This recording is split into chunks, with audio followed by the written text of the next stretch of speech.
The goals people are setting are incorrect. And that's why people give up on their goals. And that sets clarity and direction for life. Look, if you're not training, that says something about your obsession or lack of obsession with winning. Rise and shine, it's Entspresso time. Hey, it's Evan Carmichael, and I am not a morning person. But when you start your day with an inspiring routine that gets you motivated for success, like watching one of these videos, it will change your life. So let's start your day off right together. Grab your coffee, know that I believe in you, and get ready for a shot of Entspresso from Grant Cardone. I wake up every morning. Espresso keep me going. I wake up every morning. What would be your best advice to people out there, whether they're entrepreneurs, whether they have a sales team, they're building an organization? What would you say is the best advice that you could give other people from what you learned about making their first $1 million? So say somebody's making 6 figures, scaling up, and that's just the goal. do the math. You know, what's first of all, do you want to make $1 million or do you want to keep $1 million? They're like 60% difference between those two questions. Right, so specificity in the goal. Do you want to make? Everybody watching is going to make $1 million. I mean, if you live 25 years, you're going to make $1 million. 25 times $40,000, bang, you made $1 million. If that's your goal. So this is what I talked about in the 10X rule. The goals people are setting are incorrect. And that's why people give up on their goals. Because I know so many guys that hit $1 million. Like I've had so many people come to me and say, I hit $1 million and I lost the juice. Yeah, it got comfortable almost, yeah. A lot of guys in network marketing tell me this. Like I was in network marketing, I became $1 million producer, just lost it because the goal was wrong. The goal was wrong. First of all, it wasn't your goal. Like, anybody that's got $1 million target, it's not your goal. You adopted this goal, this idea from somebody else. Because any number that ends in 0 is a lazy number. The chances of number ending in 0 is almost mathematically What a great point. What a great point. So it's a lazy concept. You just adopted somebody else's idea. I want to be a millionaire. Have you even done the math? Do the math on $1 million. It's no money.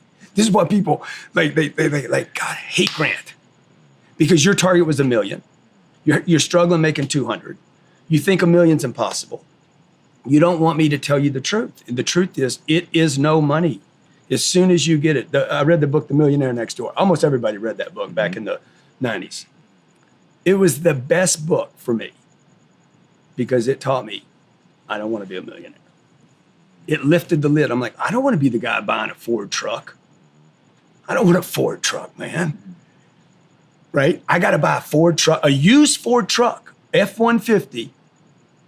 So one day I could be a millionaire. Yeah. And I can't go get coffee. I need to bring a brown bag to my office every day, not drink coffee at the shop in order to be a millionaire. Well, the reason I knew that was not good for me was because my dad died at 52 with a little bit of money.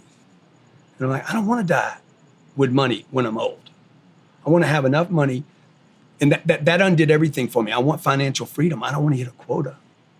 You know, and I think everybody's struggling for the quota. They're struggling for the bills. They set their financial plan based on what their spending is or what their apartment costs or what the mortgage is, or what their kids need, rather than I want freedom. I don't want financial literacy. I want financial freedom. You know, so I hear people say, oh, we need to teach financial literacy. No, you need to teach financial freedom, the possibility of it. What would I need? How much? You know, this whole cash flow thing that I talk about all the time. Cash flow is the holy grail of finance. That's why his business works. That's why he's able to enjoy the lifestyle he has. He has financial freedom, not a money number. Your actions need to map to your ambitions. If you're struggling with goal setting, if you're trying to figure out what should I do next, what should my goals be, what do I need to do that'll align with what I'm trying to create for myself, the life that I want, my life on my terms, not what somebody else has dictated for me. Remember this key phrase: your actions need to map to your ambitions. Let's break that down. Let's make it valuable for you. So let's start with the second part, the ambitions. What do you want? What do you want out of life? What are your big goals? One of my favorite lessons that I learned from Ted Turner, his dad killed himself. So his dad wanted to be a millionaire. It was his goal. I want to be a millionaire. I'm going to be a millionaire. And when I become a millionaire, That's it. Everything will change. My life will change. He hit 1 million and then he killed himself because he realized that life is still the same. Because 1 million is not a good goal. Just hitting some arbitrary number is not a good goal. So Ted Turner then decided, I'm going to set a goal so big that I'm never going to hit it. And he was in his teens, I believe, late teens, when his father took his life. And so obviously very impressionable age. And so he decided, I'm going to set a goal so big that I'm never going to hit it. And I love that. I think that's great. I think your ambitions need to be beyond you. How many times have you set a goal? You've experienced this. You may not be a millionaire or have hit the financial success that you want yet, but you've experienced this before in other areas. You've set a target, you've set a goal for yourself, you've hit it, and then it's just that's it. Now what? It's not that big a celebration. It's not that big a deal because you hit it and now you realize that you're still basically the same person. It's not that hitting the goal made you different. It's the process of hitting the goal that made you different. It's the work that you had to put in to get that goal to happen that made you different. That's the thing to celebrate, the process, not the actual accomplishment. And so you've already realized that. You've already had that understanding that you've hit goals and then you feel great for 5 minutes and then you're back to where you were, or maybe even a little bit worse because now you don't have a goal to be shooting towards, right? So if you're not a millionaire yet, fine, but just imagine you've already experienced it. It's gonna keep happening until you shift how you see goals. Until you shift it away from being the goal is the thing that's gonna make me, to the process is the thing that's gonna make me. So Ted Turner changed it to be, I'm gonna set a goal so big I'm never gonna hit it. I love that. And mine is, I wanna solve what I believe to be the world's biggest problem, which is that people don't believe in themselves enough. I think every other problem gets solved when people actually tap into their Michael Jordan level genius and actually believe in their ability to go and do something big. Imagine a world where everybody's chasing down and believing in themselves, chasing down their big goals to serve the world. That's the world that I want to live in, I want to create, and I'm never gonna have that. It's never gonna happen. And every day I wake up trying to make that happen, right? That's the goal. You have a mission so big that it's never gonna happen, and then you wake up every day trying to make it happen. Your mission is big. Your vision is big. Your life can be big. Your impact, not just your life from an ego, look at me, the impact you can have can be big. Deserves to be big, needs to be big, is required to be big. You can have a huge impact. Let's go make that actually happen instead of living a less than life. Even if your life is on a bigger scale than the people around you, that's not the bar anymore. You're capable of so much more. And so it's having an ambition so big that it's never gonna happen. And if you're struggling with how to do that, then tap into your who, tap into your one word. What's your most important core value? For me, it's believe. For you, it's something else. Maybe it's believe too.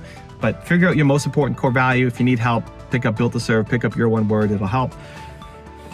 Whatever that is, whatever you come down to, that's what you want to spread. So if you come down to your one word being freedom, then what you want to spread is freedom. You want other people to have freedom. You need more freedom yourself, and you want to spread that for other people. You want to unlock people to have more freedom in their life. If your one word is love, you still need more love yourself. You need to spread more love to the world. Your gift to the world will be love. You want people to have more love. If your who is belonging, great. You need more belonging with yourself, and you need to spread more belonging to the world. Whatever you come up with, whatever your who is, that's your most important core value. You still need more of it yourself, and that's going to be your greatest gift to the rest of the world. That's part of your mission that's so big that it will never happen. Whether it's believe, love, freedom, belonging, whatever your who is, you're never going to make the whole world feel that.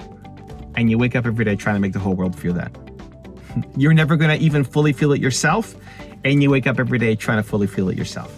That's having the big ambition.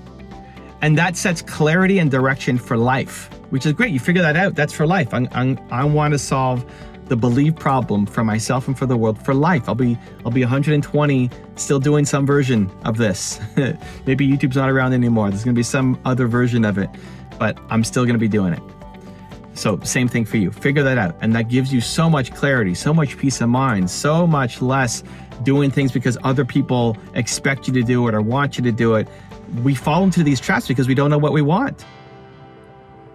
you're doing a lot of these things in life because other people want you to do them, and you know that you don't want to do them, but you don't know what to do instead. There's no vision, there's no guidance, there's no roadmap, there's no plan. This is the start of their plan, right? So at the top, I said your actions have to map to your ambitions. So first is getting clear on what are your ambitions? What do you want, right? Figure out your who, your most important core value, your one word. That's what you want to spread to the world. Okay, so that's our ambition. Now, your actions map to your ambition. Success is your actions. You got to do the work. Just dreaming, just hoping, just knowing that you're on a mission, that's not enough. That's a great first step, but it's the action, it's the doing. When people ask me, what do I think about the law of attraction? Like, I love it. But what are the last 6 letters? Action. You gotta do something. It's not enough to just daydream about it. You gotta actually start doing, start recording, start picking up the phone, start networking, start talking to people, start going to events, start speaking, start writing, start creating. You need to start. You need to take action. Action. But what kind of action? The action that maps to our ambitions. So success is not that destination. Success is not hitting $1 million in your bank account. It's not hitting 1 million subscribers on YouTube. It's the daily.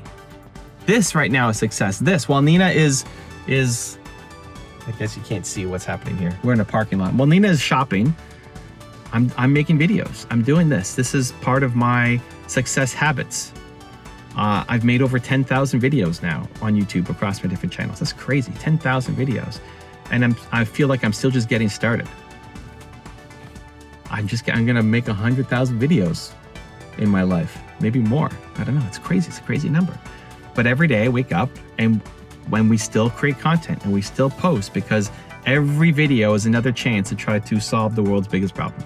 Every video is another chance for me to extend my mission a little further. And some videos are better than others. Some have a wider reach than others. That's gonna happen. But I'm putting in the work every day to accomplish my goal, to move closer, fully knowing I'm never gonna hit the goal.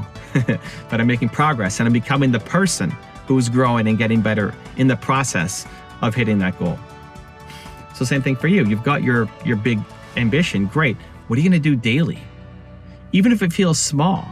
When I first started making YouTube videos, it felt small. Nobody was watching. I had no views. I had no comments. Nobody was liking my stuff. It felt really small. It felt insignificant. It felt meaningless. But I had to get better and I had to build momentum. And so while you're tinkering away and nobody seems to be paying attention to you, you're developing the skill set to get good at the thing so that when people do take notice, you're ready. And so are you doing those consistent habits every single day? Are you working on getting better for whatever your goals are, right? These are just professional goals we're talking about, but take it into relationship goals. Your goal could be to have the perfect body, which you're never gonna hit. Your goal could have the perfect relationship, which you're never gonna hit. It's great. It's supposed to be aspirational. It needs to be aspirational. So there's always something to grow, to progress towards, because that's what we crave as humans. As soon as you feel stuck, as soon as you've hit something and there's no more growth, you start to spiral downwards. That's not where we want to be. You want to feel like there's always a chance to grow, always a chance to progress, always a chance to improve, always a chance to get better. That's why you have an aspirational goal that you're never going to hit, your ambitions, and then are you taking the actions to make progress towards that every single day. If you're stuck and struggling to figure out what direction you want in life, where you want to go, what your goal should be, just remember, your actions must map to your ambitions. Now, I've got some special bonus clips that I think you're going to enjoy. But before that, it's time for the question of the day. I want to know, what was your single biggest takeaway from this video and your plan of action for the next week? When you watch a video and just get motivated, the science says you have a 35% chance of following through. That's it, 35%. That's not enough, guys. We're here. You have a mission. You have to take action and build something important. But when you get motivated and then create a specific plan of action outlining how you're going to do it, you have a 91% chance of following through. And when you commit publicly to others, it jumps to 95%. That's what I want for you. So, question of the day, your single biggest takeaway from this video and your plan of action for the next week, put it down in the comments below so I can celebrate you. Hey, man. Everett, how you doing, buddy? Good. How are you? You got a book coming out, don't you? You just came out. Where can people get it? Get it on Amazon, easiest spot, built to serve, right there. Let's go, man. If you guys don't know Evan, follow Evan Carmichael. He's got a new book out, Build to Serve. Go grab it today at Amazon. Just a good dude right here. Training. If you're not going to train, then put a sign on your desk, I quit learning a long time ago, and see how many people want to buy from you. Tell your family, go home and tell your wife and your kids, I quit learning, I quit reading, I quit studying, I quit training, I can't get any better. Put on there, done, I'm finished, I'm in retirement early, I'm going to purgatory, I'm going to wait it out, cross my fingers, and hope they bring me to sales heaven. Look, you're done if you don't train, okay? Now, I know you know this, you've heard it, I hate to tell you this. My boy McGregor, Conor McGregor? My boy Conor McGregor, okay? I went and saw him fight in New York. I went and saw him fight for one reason, because I saw him say, I'm not the best. This isn't about talent. It's because I'm obsessed. I out-train everyone else. I have to win so bad, I train.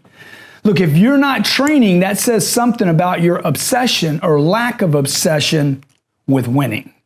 I want you to win.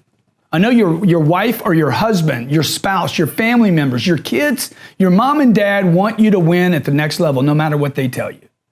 Even if they tell you you're doing great, pat you on the back, you know the truth. You know the truth. The only way to win is to train. The only way to win is to read. The only way to win is to learn more, listen more, learn something new. Look, we're in a time like we've never been before. Technologies come and go faster than people do. Things are changing like this, whether it's video you're using or social media or Snap or short videos or videos that disappear or videos that stay or text messaging that you can create to push and market and brand yourself, called text messaging, which I've been using a lot. Look, the world's changing. And if you're saying to yourself, I'm too old to learn that, well then guess what? You're too old to learn that. If you can't learn anything new, just put, I'm ripe and I'm about to fall off the tree and nobody's going to want me. Look, man, you got to train every single day like your life depends on it. Train every single day. I am here today. I own these 4 companies that I own, the studio, my reputation. Everything is because when I was 25 years old to when I was 30 years old, every single day, I trained watching video every day. I'd watch the video, I'd walk in, and then I would role play, and then we would do a sales meeting every single day. When I was a kid, Glenn, I was like, I knew I was going to do something great and had zero reason to believe that. Right. Like it was a total fantasy, or maybe not. I think everybody has that. I would imagine that every kid has this idea that they're meant for greatness. I know I did. I always thought I was going to be something great. I remember my twin brother. He'd be in the mirror, man. He's like 8 years old. We're 8 years old. He's singing in the mirror like he's a rock star. Right. I had to listen to that all the time. and then I started thinking, man, if he's going to be a rock star, he's going to go on and be a big rock star. And I can't, because that wasn't my deal. Mm-hmm. I said, what am I going to be? And then I thought, I'm going to be a baseball player. I actually believed I was going to be a baseball player. Right. Dude, I wasn't fast enough. I wasn't strong enough. I didn't have the arm. I mean, I had no talent.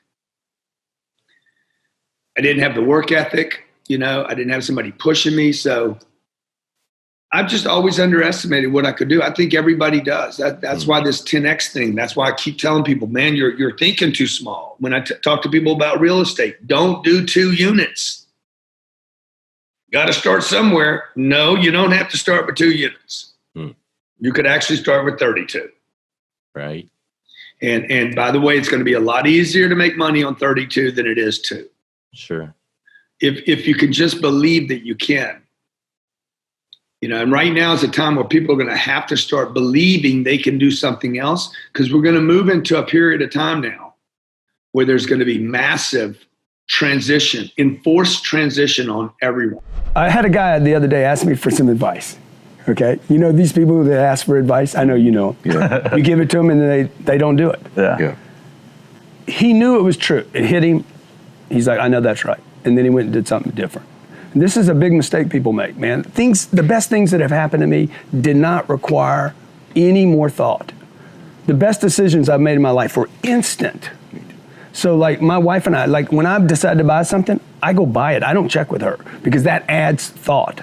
It adds time. And this is another bad piece of advice I was given. Like, take time. Think about it. Don't move too fast. Take baby steps. You don't know, nobody on this planet ever took baby steps.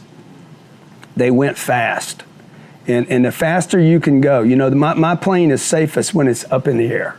When it's landing, slowing down, it's in trouble. When it's taking off, it's at risk. That's interesting. At flight at full speed, it's almost the safest. Dude, that thing wants to fly, you know, and people are being conditioned to slow down, think about it, take your time, take a drug. I was put on lithium when I was 29 years old because the psychologist thought I needed to slow down. She was scared of speed. I wasn't. And at that time, were you doing well financially? Yeah, or? I was doing great, but everybody was saying, hey, you're doing too much of this and you're doing too much of that and you're going to burn and you're going to do this. And people were worried about me around me that were going slow. I was vibrating faster than they were. But a hummingbird vibrates. Bumblebees vibrate, right? They do things that are impossible.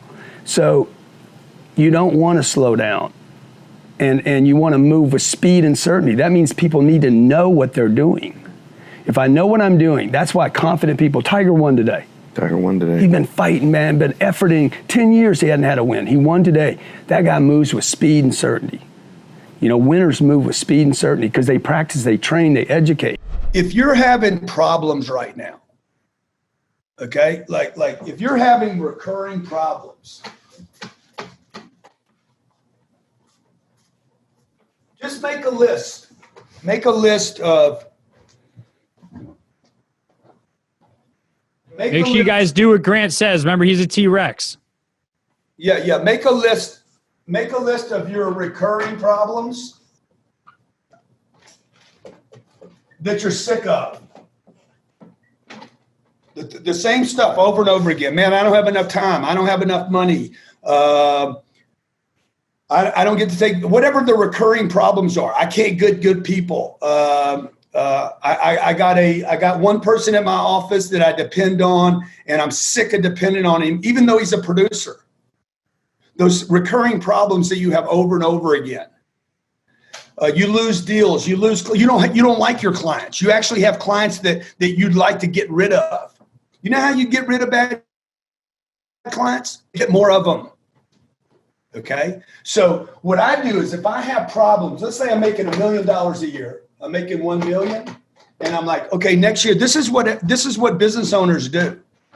They're like, this year I'm going to go from 1 million to 1.2 million. I'm going to get a little growth, and then COVID cracks you,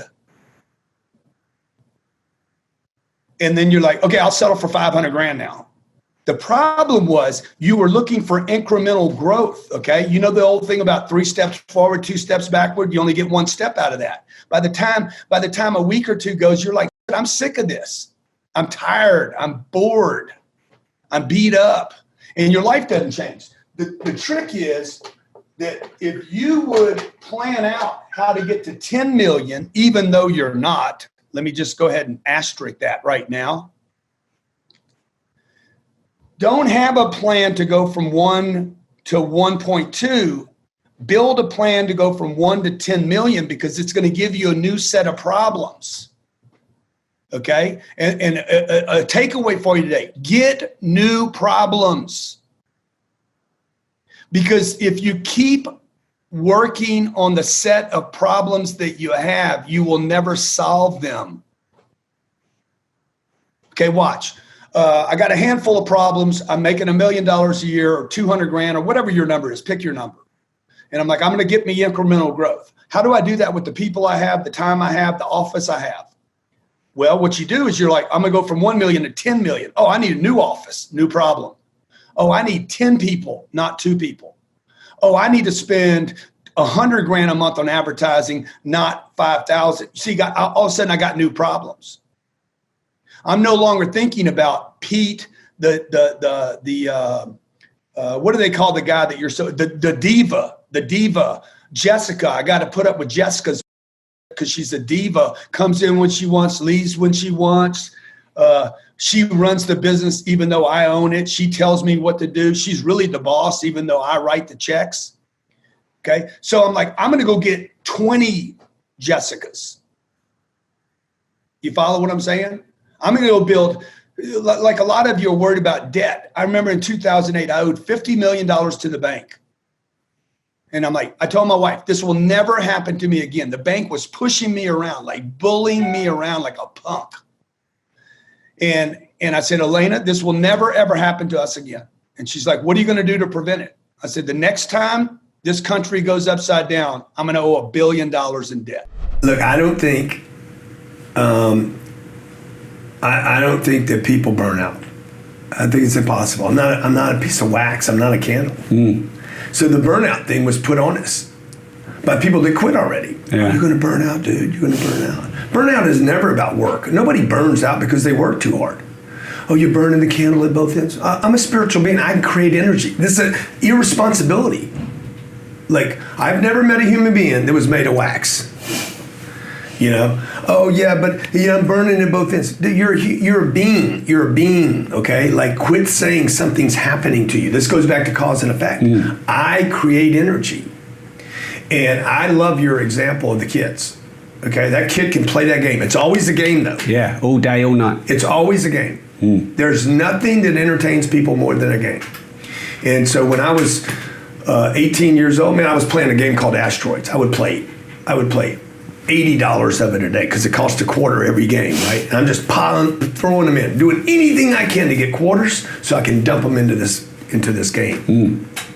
And I was trying to get to the next level. Look at how people play Candy Crush, 700 levels, and they're still looking for the next level over and over again. It's games, man. And that energy doesn't run out until you hit boredom, because you can see a kid play a game too long, and then they start getting like kind of smashed in, and their attitude gets bad because they've been playing that same game too long. Yeah. So I know that as long as I'm interested, not passionate. What's the difference for you? Well, for me, I need to be able to win at a game. If there's a chance I can win, I'll be excited about the game. If there's no chance to win, I have no interest. So for me, the idea that I'm going to follow my passions is a little bit diluted for me. I think people are looking for their passion. I would not follow my passion. I would follow the wins. Right. So are you saying there's things that you could really enjoy, but you don't think you could win? Is that what you mean? I think I think that if there's no victory, the passion is a little bit narcissistic. Like, oh, I'm meant to be an artist. Baby, ain't nobody buying your art. Nobody's buying it. All you do is stacking art. Okay, it's so selfish. I do this for me. Makes me feel good. 7 billion people on this planet, man. Yeah. Like, if you keep all this to yourself, sooner or later, you're just going to look like a junkyard around you. And at some point, you're going to see this person cave in depression. And it's like where do you get the art out? Like, you know, like, I love watches, right? So do I. Yeah. Most of my watches end up on somebody else's arm. Yeah. Like, I have it for a while, I love it for a while, and then I'm like, here, you have it. Yeah. And so for me, like, it needs to get out, and I have a victory in that. Yeah. I see it on somebody else's arm, it makes me happy. Yeah. And so if I write a book and the book doesn't get sold, I'm not going to be excited about that book. I need the book in hands of other people. I've created a fund called Cardone Capital, and it's changing the way people can invest in real estate. So when I was growing up, and even in my early real estate career, I could not buy the best assets. The best properties are left for institutions and banks, and it's super, super wealthy.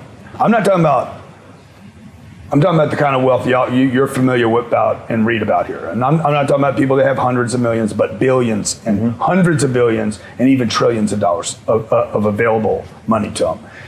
And so most even real estate professionals get the leftovers, everything after that.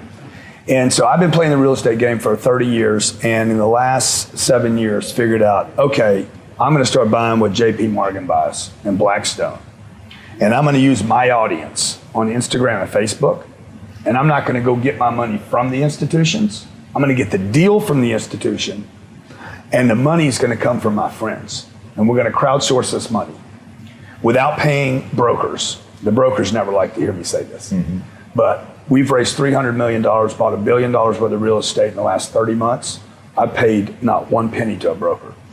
Wow. So that means all that investor dollars ends up in the investment, saving the investor money. And then we distribute cash distributions every single month, not every quarter. Like the banks distribute every quarter, or a REIT will distribute every quarter. It's funny, you know, people talk about the power of social media and they diss it a lot. But then last week, Kylie Jenner, $600 million, 51% stake in her business. You have raised $300 million through crowdfunding. Because a lot of people are wasting time on social media. They're getting likes and comments. I know there's a guy flying into town tomorrow, and he's big on free and don't monetize, and he's looking at his likes and comments, and I don't look at likes and comments. I look at, hey, I have an offer.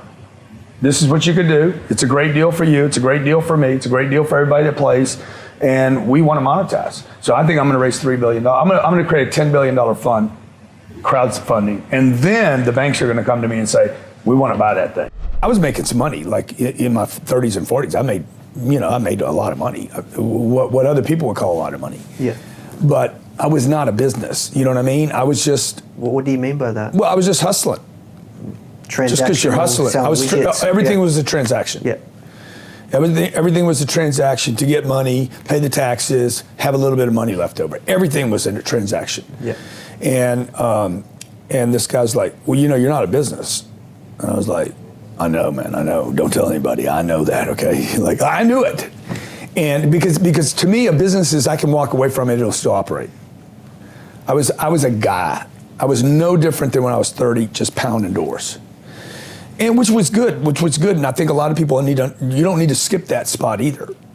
Because once I put the two together, okay, I can pound the door. I can learn e-commerce. I can be a one product sale. I could sell to companies. Like today, we'll sell a product to a company for $80,000 on a 3 to 5 year contract, $80,000 a year. Yeah, wow. And I'll switch immediately and sell an $8 product online, or I'll give something away for free, to speaking to 4,000 people today in hopes that I can meet, maybe 40 of them that I can have a partnership and a collaboration with in the future. So, like you said, 10 years ago, someone said to you, you don't have a business. What changed? Like how have you built what you've built now? Is that when the whole 10x philosophy started? Yeah, exactly. 10x woke me up. 10x was not for the public. 10x was for me. I was trying to figure out why am I work hard. I got great products, got a great reputation, great reviews. People like me. They like my content. They like my content actually better than they like me. That might have been an exaggeration. You know what I mean? But even if they didn't like me, they're like, dude, your content's so ridiculous. It's so good. Like whether it's sales, closing, marketing, promotion. And a lot of it, I wasn't even taking my own advice. Like I was giving advice and not taking it. So when the economy crashed, which was, I guess, almost 10 years ago, in America particularly, it was so devastating that if you had any weakness in a business, like every weakness was showed. Warren Buffett talks about, hey, what are you wearing when the tide goes out? Well, dude, in 2008, 9, and 10, when the tide went out, every weakness that I had exhibited, hard work did not leave you less vulnerable in 2010. You could have worked hard and still, you'd be upside down in your house, you could lose everything, your cash accounts are garbage, stock got wrecked, everything, right? So 2010 was really the whisper, you're not a business, son. That was the big, hey, you're not a business. And that's when I made a decision, okay, I'm gonna build a business. This depression thing, this is a topic that interests me so much. Have you ever dealt with it at all, Grant? Totally. Okay. Almost my whole life. Still, a little bit? No, well, what happens is socially, we say it's depression. But what if it wasn't depression and it was just truth?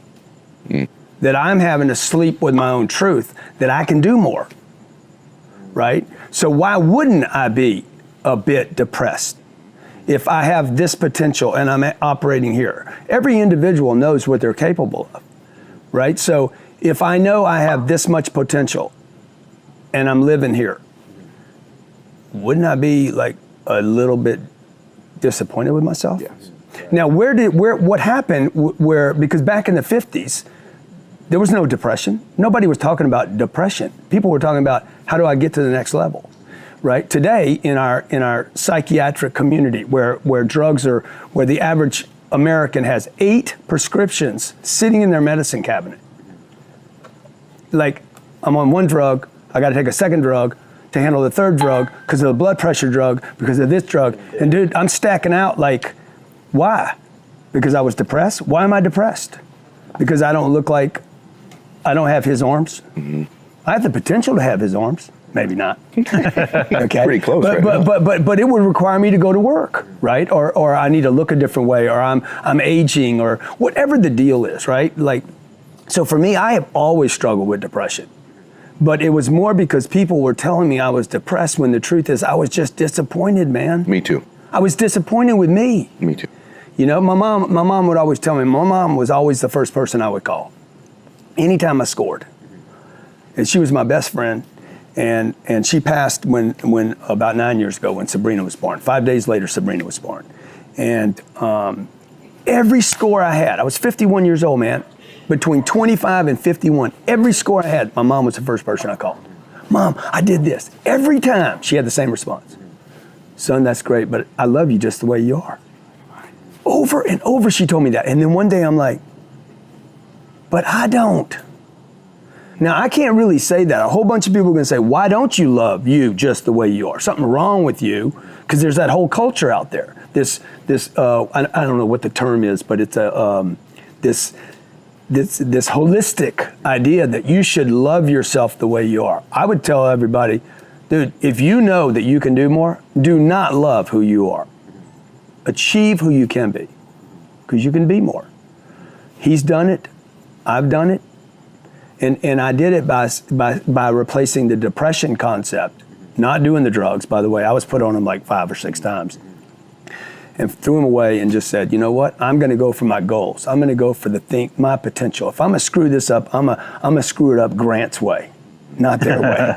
So between 6 and 9, I'm gonna set up my first 3 things to do that morning. I'm probably gonna work out. In my case, because I'm a father, I'm gonna spend time with my kids. Then I'm gonna come back, I'm gonna take a shower, I'm gonna get ready, have some breakfast, and be ready for a 9 a.m. meeting. 9 to noon, between 9 and noon, maybe I have phone calls, maybe I'm working on a project, maybe I'm shooting a video. I'll basically have those notes. Again, every line on this page should be filled up. Noon, I'm gonna take a quick lunch, maybe 10 or 15 minutes, have a bite to eat, or I'm gonna spend a longer lunch, but it'll always be with a client. 3 to 6, 6 to 9, I'm cranking down, I'm turning it off, I'm going to sleep. If you overcommit and underdeliver, if you can't get to everything, that's better than having blank space on this calendar. Now, the right side is why I built the 10X Planner as a journal, schedule, planner, day timer, day runner, call it what you want. Your goals, these 4 or 5 lines right here are gonna be the most important way to start your day, because this is your purpose. This is why you're living your life. This is the reason you're getting up and going into work each day. Underneath this, you're gonna see quote of the day. What is your quote today? This is a very creative 2 lines that's gonna cause you to think about what you stand for that day. These are your targets, things you wanna accomplish this day, calls you wanna make, appointments you wanna have, deals you wanna close, people you need to see, somebody you gotta get in front of. This is your exact target, something measurable. Then what do we have? Successes, so important. Don't wait till the end of the week or the end of the month to write down your successes. What'd you do today? You went to the dentist and had your teeth cleaned. Boom, that's a success. For me, that's a major success because I hate dentists. And by the way, make sure when you put your successes down here, tweet me every once in a while, and I'll make sure I either retweet you or I'll follow you or I'll get you more followers. Last thing, write your goals down again. You wrote them down this morning, you wrote them down at night. I can't tell you how valuable this is, okay? You write your goals down once a year, I'm gonna write mine down 700 times a year. Who wins this game? A guy smarter than me, taller than me, better looking than me, better connected than me, writes his goals down once or twice a year, and I write mine down 700 times a year. Who wins? It won't be taller, it won't be richer, it won't be better looking. It'll be the guy that writes his goals down twice a day, every day. The idea here is, look, commit. Okay, and this is the problem with the schooling system. Everything's got to be figured out first. I got to read the instructions first. Like, nobody really does read the instructions. I never read the instructions. I wrote an article about it. I don't read any instructions. You know, and so, I mean, I can't read them because they're so small. And even when I could read them, I'm like, I don't want to read the instructions. Can't they make this simpler? Yeah. So, and that is the premise there. Yeah. Can't it just be simpler? Yeah. And the way to make it simple is, and we see this happening today. I mean, this is happening on a global scale where picking a car up now is simple. Pick me up. It's crazy. I don't have to put the address in. It should locate where I am. Car picks me up. I put in the destination, tells guy where to go. You don't even need to pay for it either. It's already I don't have set up. Like simple. You guys got everything should be simplified. And the way to simplify things, I remember Mercedes-Benz years ago, I heard about this when they had first figured out how to put a drop back hardtop convertible into the trunk. They couldn't figure it out. It used to be these old, you know, they'd hang them up in the garage and take them off, and it was like very laborious. And somebody at Mercedes-Benz said, don't tell me what it's going to cost. Tell me when it's done. Just get it done, no matter what. This is how the Elon Musk are thinking today. You know, this is why Apple keeps creating a crazy product. Why this will go away. Somebody's going to come along one day and say, get rid of the phone, and I still want to communicate. Yeah. And it'll probably be on a headset, more like this. We'll probably go in here, right, where I pop. Well, I mean, the watches. Yeah, they're moving there, right? It's crazy. So to where I don't even need a watch. I won't need anything. It's like, okay, I want to call blah. We're moving in that direction of less and faster and simpler. So the way the human being does that, he's in Brisbane this morning, the Gold Coast. I got to get down there. He's committed. He doesn't figure, he just gets a flight. No research. No, not You weren't at all. researching it last night? No, not at all. If you'd have known about this last night, you'd have been doing work about it last night, planning, negotiating with the airlines. When you get compressed on time and you got a commitment, you're like, I got to be there at 2:30. Everything works out. Yeah, as I was walking out, my assistant, she goes, "Oh, where are you going to stay?" And I was like, "Book me a place. We're close to to the park. Or where you're staying." Won't put that out. But we're on this trip. We went to Tokyo. Because things don't work out as planned anyway. Yeah. So I'm not saying go through life unplanned. I have 500 employees. So there's got to be some planning. There's got to be. Is that stretched over your? It doesn't need to be me doing the planning though. Yeah. Like maybe I need somebody else to do that. I don't have to do that. No. I just need to know where I want to go. So we were coming to Sydney. I knew I had this commitment with Success Resources to come here and do these events. Good. Tell me when the events are. Bang, bang, bang. Okay, I got to get there, right? So a week ago, I'm like, okay, hey, Lanny, I called my pilot. I want to route to Sydney, but let's stop in Hawaii. Let's go to Kauai. Kids have never been there. We'll stay there for 3 days, acclimate for a second, and shoot down to Sydney. I had enough data to know that I would need to do a route like that. Storm comes in. For some reason, I can't get the place I want in Kauai. Storm comes across the South Pacific. And Lanny said, hey, we might want to be careful with this storm coming down there. I said, okay, well, let's reroute to Fiji. Double storm pops up. Double-headed cyclone. Okay, in our path. He's like, Grant, we can't go that way. We'd have to go all the way around this storm. I said, no, we don't. Go to Tokyo. Now, the point of that story is, look, just keep moving forward. Keep moving in a direction that you want to go to. We go to Tokyo. I made all these friends in Tokyo. I would have never done that. But I was committed to going to Sydney. And so again, commit, move in the direction that gets you closer to where you're going to go. So look, I worked at McDonald's, I got fired. I worked at a furniture store, I got fired. I worked in a car dealership, I was fired 6 times from the same guy. I just quit leaving. And I've been fired so many times, I finally figured out how to get fired and keep my job. I mean, really. So talent. I'm a sales guy not because I wanted to. That was not something I wanted to do. My dad was a sales guy. My dad told my mom before he died, tell those boys to learn how to sell. He knew he was going to die. And he's like, tell those boys to learn how to sell and they can go anywhere. I didn't know that. My mom didn't tell me that until I was like 25, 26 years old. And I had to take a sales job. She wanted me to be a professional. So I went and got an accounting degree, got out of college. There was 25% unemployment. I didn't know it. I didn't know anything about sales. I didn't go to college to become a salesman. But it was the only job I could get when I was 25 years old. It was be unemployed, or take this job selling Toyotas. I didn't even know what a Toyota was. This is years ago. Toyota wasn't even a thing yet. And so I took this job that I thought it was just going to be a temporary job. I said, okay, I'm going to do this until I can get a real job. And that ended up becoming my career. I actually hated sales because all the jobs I had outside of McDonald's were part-time sales jobs. I sold clothes. I remember selling clothes. I'd sell an outfit and I'd make $6 on it. So kind of hard to get excited about $6, but it was $6 more than I had. And I was trying to put myself through college and pay for all kind of ridiculous things I was doing at the time. And I leaned into the sales thing and started learning it. I was just shooting some material today for Cardone University. We have probably, without me over promoting my own product, we probably have the most viewed sales training system in the world today. And I'm saying that not to brag, but to tell the viewer, this came out of a job I didn't want and didn't like. But when I leaned into it and said, hey, I need to commit to this thing because I have to learn how to do this. I have to learn how to bring revenue in. And whether I liked it or not, I needed to learn the money game. The money game starts with in accounting. And it might have been the thing I learned in accounting as I sit here and tell you this story, because in accounting, I remember studying financial statements in accounting classes. It was accounting, the principles of accounting. I thought I was going to learn how to make money. That's not what they're teaching there. But I remember there was on a page in the accounting book, the blue accounting book that I detested and hated.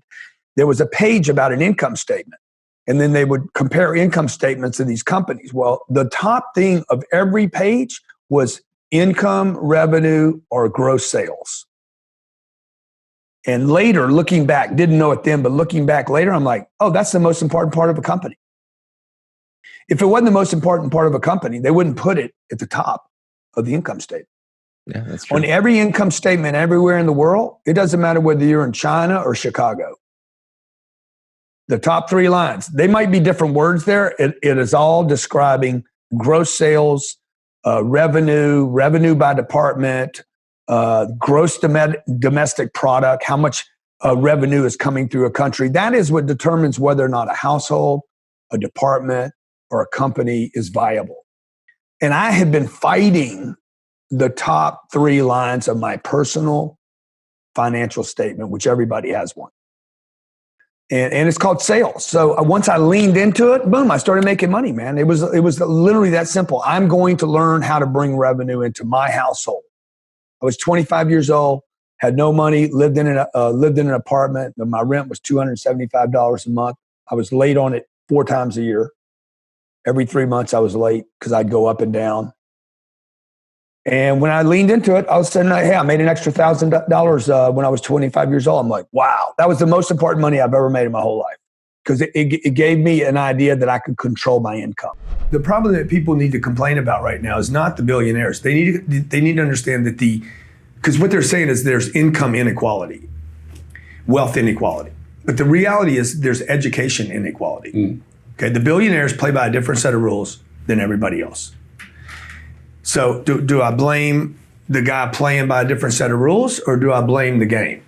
You know, the old saying about don't hate the player, hate the game. Yeah. You need to learn how to win at the game. Yeah. Don't hate anybody. Don't hate the game. Don't hate the player. Learn the game. Yeah. And the game of the wealthy, the rules are stacked for wealthy institutions and wealthy families. Yeah. And people need to understand what those rules are. Yeah, and those games are those rules. Those games. Investing. Not spending. Yeah. I'm not going to buy a house. I'm going to buy a company. Yeah.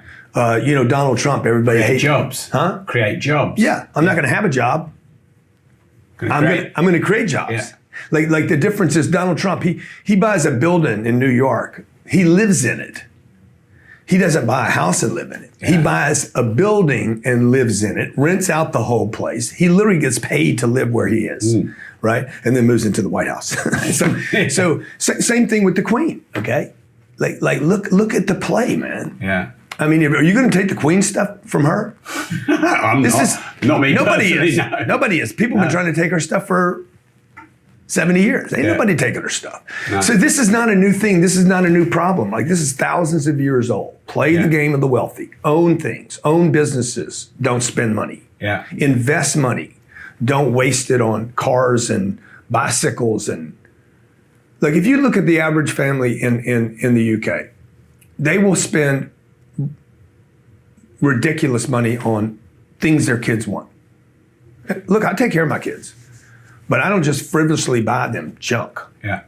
Like, okay, it's only $89. I'm gonna get it for them, and it's worth nothing the next day. That's where the difference is. Yeah. And then the wealthy, they invest money to connect with people. Okay, most people go home at night so they can be with their family. The thinking's different. So these guys are going to go to Davos and meet with Bill Gates and Warren Buffett and spend millions making connections, not tens of thousands, millions of dollars, where the average household in the UK is like, I just want to go home tonight, watch TV, and the people are getting punished for that. Do not try the competition thing. It's overrated and it doesn't work, and I'm going to prove it to you right here in a second. Okay? This is a private, what's called an FBO. Everybody that flies in here owns their own aircraft. Dude, you don't want to try to be the biggest jet, okay? You don't want to try to be the most money. You don't want to try to be the best of the best. There'll always be somebody faster and stronger and richer, okay? Don't play the game. Oh, I got to be number one. What does that even mean, man? I got to be the biggest. What does that even mean? I got to have the biggest car, the biggest watch, the hottest chick. What does that mean? It's a game you cannot win at, okay? You will get your brains handed to you. I'm gonna show you what I mean right here in a second. That plane right there. That's a little Learjet right there. I think it's a little Lear or Phenom. I don't have all my jets right, okay? I don't know, you can buy that plane for about 800 grand. Right next to it. Little bigger. Look what's rolling up right here, a little Challenger. We got a little Gulfstream 4 right there. That sleeps 13. Don't try to play the game. I'm the biggest. It's a game, okay? It's a loser's game, man. I'm gonna show you some equipment out here because anybody, like here's a little Phenom 100. That plane's about $5 million. Great plane, so fast. Seats 7 people, okay? Maybe $4 or $5 million. Great plane, great starter plane. But look at this. See that right out there? That's a 20 passenger jet right there. Okay, now notice what's right next to it, John. Okay, that's a 727 that a hotel owns. If you try to play that game, the competition game, I'm the strongest, I'm the best, you lose that game. You gotta find what you need in life. What's enough for you? You guys gotta define that. I can't define it for you. Most people are coming up short on that game, but there's a lot of other people that are making the mistake when they get in the game and they start playing, they gotta keep reaching, not because they need it, but because their ego is like, oh, I gotta be the biggest. And you know what? You are, you're gonna turn into a like that. A hotel owns that. That plane's probably $200 million back there. The point is, don't play, I gotta be the strongest, because sooner or later you won't be. Find out what you need. Look on that plane over there. Hey, look at my little plane. Look at my little plane. See, you're like, man, Grant, man, your little plane. Now flash over to this one. See, if I'm doing the comparison thing, the competition thing, it's a loser's game. I would rather fast than perfect. Yeah. I'll post something that's got grammatical issues. The first book I ever wrote had hundreds of misspelled words, not a few, hundreds of them. And I remember a guy, first person to tell me about him, I didn't see him. I wrote it. It wasn't a ghostwriter. I wrote the book. Yeah. Bang, bang, bang, bang. So the guy calls me and says, man, you got hundreds of misspelled words. I have a spreadsheet. He's trying to be of service to me. He sends me a spreadsheet, grammar, colon, semicolon. I use semicolons where there should be colons, commas where there should be periods. And he's like, run on sentences. And he sends me this whole spreadsheet, like 40 pages of corrections. I said, man, thanks for doing that. Yeah, man, he's like, I just want to be sure you get it right. I said, bro, it's a best-selling book. It's a best-selling book. And he's like, huh? I said, it's a bestseller, son. It's not a best written. Yeah. It ain't a perfect grammar book. Like, I've never been perfect. I'm sloppy. I push hard. I push fast. But I'd rather, I remember Bill Gates. Bill Gates says, look, if Microsoft can't be the best, let's make it look like it's the best. When China was ripping Bill off, he's like, if they're going to rip somebody off, let's make sure they rip off Microsoft. Like, the attitude is like, get to the market. Get to the market, be in the market, put it in people's hands. We can fix it later. If you look at this little device right here, they came out with an 11. The 11 had so many bugs in it. Every day people were getting, you've been updated. Updated is code for phone was fucked up. Yeah. And we had to push it out because we want to hit our quarter. Yeah. We want to keep people excited with new products. So we're willing to hit people with a new product that's got bugs in it. Now, the perfectionist says, no, we need to wait. Okay, we got to get it perfect. We got to get it fixed, which means you're going to get slaughtered in the marketplace by a beast that runs faster and dominates the market and overwhelms the customer with new products while you're sitting back in your laboratory saying, hey, we're going to make it perfect. And that goes for the artist to the businessman, to the musician, to everyone. This is why men have an advantage in social media over women. Because women got to do the filter, got to fix their hair, got to do their makeup. Or bodybuilding world champions. He's got to go pump first. Yeah. Ty's back there. Ty Lopez. He's back there. Ty's a friend of mine. He's back there pumping up right now. He's trying to get his pecs swollen. So like you watch my social media. Most of it's not planned. 90% of it's not planned. I have bad hair days. I say the wrong things. I want to push product out. I'd rather frequency and speed over quality. And I'll figure the quality out as I go. 2008 happened. I had nothing to do with 2008. I had two businesses and I was starting to buy real estate. And I was not buying the real estate that caused the problem in this country. Any of you remember when Lehman collapsed, your business, if you were in business, your business probably got hurt. I wasn't doing the mortgage-backed securities. I wasn't doing the no money down houses. I wasn't selling that stuff. I wasn't doing mass development on the backs of the bank with bad loans. But because I lived in America and I was doing business at the time, I got greatly affected by that. My first two businesses got cut in half and my real estate was frozen up. I owed $52 million to a bank that went upside down. New bank came in. They started making demands on me. I ended up in a lawsuit. Aren't there a bunch of lawyers in here? Yep. I ended up in one of these crazy lawsuits where the guy was going under. He had done some things wrong, and he decided to pull me down with him. It was a frivolous lawsuit that was costing me $200,000 a month to fund. I had never been involved in a lawsuit in my career. So that being said, I looked at that situation and said, hey, what did I do wrong here? Like, I always look at how am I responsible, able to respond. That is the definition of responsible, able to respond. Now, in my case, I was being forced to respond. It wasn't a lot of able in it. But the one thing that I walked away with was I had a baby on the way. I'd just been married. I just got married maybe 3 years before that. So the marriage was very new. We were really still in the honeymoon phases of our marriage, not really understanding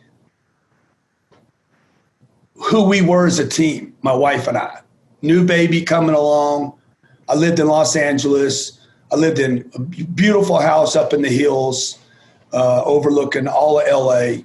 And I pretty much thought my life was great until 2008 happened.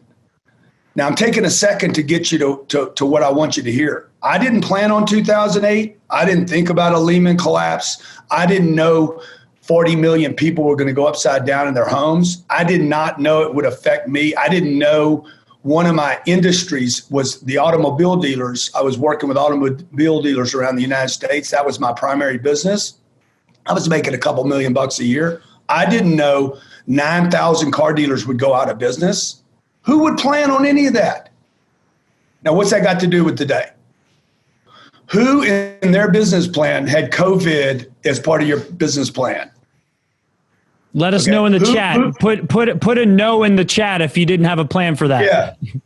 Yeah, I need to see 316. I need to see one guy in here say, oh yeah, I planned on mask. Oh yeah, I had myself going out 1 week buying $400 worth of toilet paper. Okay. Oh yeah, in 2020, by the way, how many of you in 2020, January 1st, you're like, this is going to be the best year of my life? Oh yeah. Yeah, everybody gave that up. On March 23rd, the entire nation of America gave up, surrendered 2020. Look, the news, the media by April was saying 2020's over. How many of you heard that?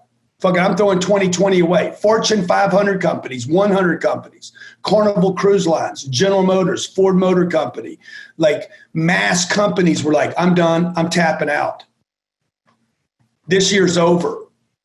Wall Street, every day I'm watching Bloomberg right now. Wall Street's like, hey, just throw away all the earnings for 2020. Let's reboot for 2021. The entire nation surrendered. Your kids aren't going to schools. You didn't plan on that, did you? See, this is the problem with the concept. I think I saw somewhere in your promo, go big or go home. What's the saying? Go big or go home. They ain't nothing at home, folks. They ain't nothing at your house. You're not going to make your business work at home. Okay? Go big or go home or home. You need to scratch that out and say, look, I got to go big or I got to go bigger, because going home cannot be a choice now. And the whole country went home. We've been quarantined. You're going to have 10 million, probably 8 to 10 million bankruptcies by the end of this year. The other shoe is not dropped yet. The stock market's going crazy. The rich are getting richer. And I don't include us on this call as the rich. The rich will get richer. Okay. Why? Because they think big. They think big. They never waste a crisis. And we are in a crisis. And the crisis, if you were in trouble before COVID, you are in more trouble today. And the reason we're in trouble is because people in this country are satisfied, complacent, comfortable. These are the enemy. So if you can take anything away from me, it's like, look, you and your wife, you and your husband, you and your kids must give up ideas of comfort. How do you personally know, like, when is it time to pivot a little bit? When is it time to shift? I've seen you put layer on layer on layer on layer, but how do you know when to make that move? When do we go to the next layer? Well, for me, it's, it's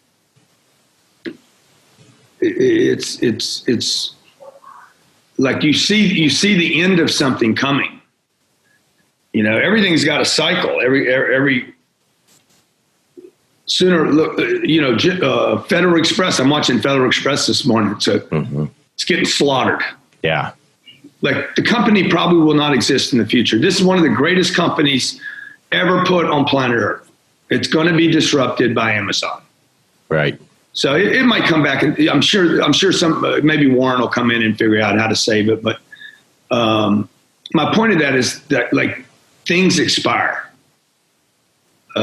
Bodies expire, products expire, ideas expire, and they run a cycle where either the passion's not there or the profit's not there. And for me, I like to do things that are profitable. Right. And the more profit it makes, the more passionate I get for some reason. Right. I can understand that. So because that's the only way I know how to win. I can't make a basket. I can't write a movie. Maybe I can. Maybe I could write a movie. I can't make it. You put together some pretty good videos. I think you could probably put together a good movie. Yeah. So, look, if I do a 10X growth conference and 12,000 people come and we lose money on it, that's nothing to be proud about. Sure. I know guys that can do that. We run the only, just to brag a little bit, we run the only profitable event in the world. Wow. Everybody loses money on those deals. Those events they do. I did a deal with Tony Robbins, Sly Stallone, Gary Vaynerchuk. Who else was at that gig? I think Pitbull was there too. 2 days, they lost money on that gig. Jeez. Like, gosh, how you lose money on that? Wow. With how that you lineup? Like, I'm like, you got to be kidding. Because they couldn't sell their tickets. They couldn't get the appropriate price for their ticket. So when do you decide to transcend? When do you decide to move on to something? Look, when it's no longer passionate, it's no longer profitable, and you can't figure out a solution, right? You've tried and you're looking at, and you know that maybe the industry's starting to go away. And you mentioned that whilst writing 10X Raw, something changed for you. Yeah.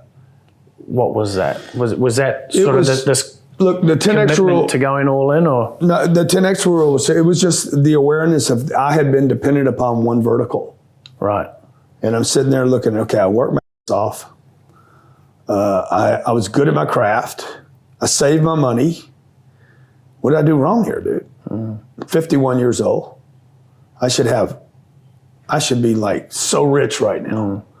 I should be like not Where's even work, huh? Where's my jet, Rich? I wasn't even thinking about a jet then. Right. I wasn't even thinking about a jet. I should just be like, I was still having to do business with people I didn't like. I'm like, why am I still kissing ass? And I don't mind kissing ass. Like, I don't mind. I'll do whatever it takes. But I'm like, why am I still flying 3 million miles every 3 years? Like I was banging miles out. I went 150,000 miles a year. Wow. You know, away from my family. Like my life was miserable. I'm like, what? It's fine that you do that for 20 years. It's not fine if you do it forever. And I'm like, oh my God, dude, I wasn't scaling. Now, I didn't know that until the economy basically served up the lesson. Right. All right, we're going to take your 3 businesses and we're going to show you that you really only have like maybe a half of one business. Took the first business and just cut it in half. Took the second business, took it down to like 90%, like just killed this partner I had. And the third business was real estate, and it was frozen. It was literally like they put it in a freezer and said, you're not going to lose any of this, but it's worth nothing to you today. Yeah. And I was on life support.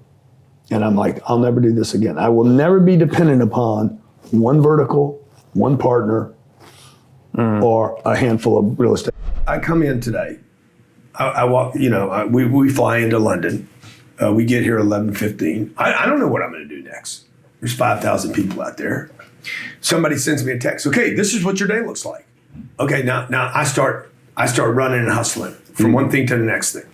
In between, what I'm going to do is I'm going to jam stuff in between events so that I leave this. I'm going to be here 8 or 9 hours. I'm going to leave this, and it's going to feel like I was here 8 days. And so I'm going to jam as much in so I don't get in trouble, because the more active I am, I'm creating time, basically. I'm not trying to manage time. I'm not trying to manage my day. I'm trying to create my day. Yeah. So I look at everything as like I'm creating something. I'm always in creation, because that keeps me from being effect. So I'm either going to be pushing this thing or it's going to be pushing on me. And, I don't fly the plane. I can only push as much as my skills allow me to. Yeah. So I can tell the guys from the back, hey guys, give us a good straight landing right down the middle, okay? Get us a little faster, get us a little higher. But I'm just from the back because I can't fly the plane. I'm in the back. I'm in the back of the plane. You guys are doing great up there, right? Okay. So keep it straight when you land, right? Don't wreck this thing. Don't damage it, right? I'm just from the back. Yeah. You guys, autopilot. That's all y'all do up there, right? I make this joke about pilots. I'm like, anybody can fly a plane. Not just anyone can buy a plane. Yeah. Right. Yeah. But it's a kind of tongue-in-cheek thing, because I can't fly a plane. So it doesn't matter how much I want to, I can't. So I can't micromanage that. But what I can do when I'm on the plane, like last night, we got on at 10 o'clock. Got to the airport at 9:45. Walked on the plane. Beds are made. 2 kids, a nanny, Elena, all have our little separate beds. Bam, we knock out. We wake up at 11:15 this morning. Here. So I'm refreshed, ready to go. And then somebody sends me a little thing and says, this is what you're doing today. First, you got to rob more. I said, oh. That dude. Okay. So then we'll bang, bang, bang, bang. And then we're going to leave out here about 9 o'clock tonight, go to Dubai and do that all over again. So that's how every day works. Okay. Except for today, when I woke up here, somewhere this morning, somebody, when they wake up, is going to send me, the first thing that happens to me every morning is I get a cash account. Yeah. Every single day. Yeah. So I say, okay, nobody's stealing from me. Okay, those numbers are getting bigger. Okay, that one went down. Okay, I know this money's going here. I need money, man. I'm playing chess. Those are my pieces. And if I didn't have money, it would be, okay, what's my time? It's either money or time. Which one am I running? If you want another amazing Grant Cardone video, check it out right there next to me. I think you'll love it. Continue to believe, and I'll see you there. It's not a target I have. Letting go of insecurity. No, I think it's just a human condition. I think it's part of the game. I think it's part of being a human being any more than I want to get rid of my arms. Your life is on the other side of your fears.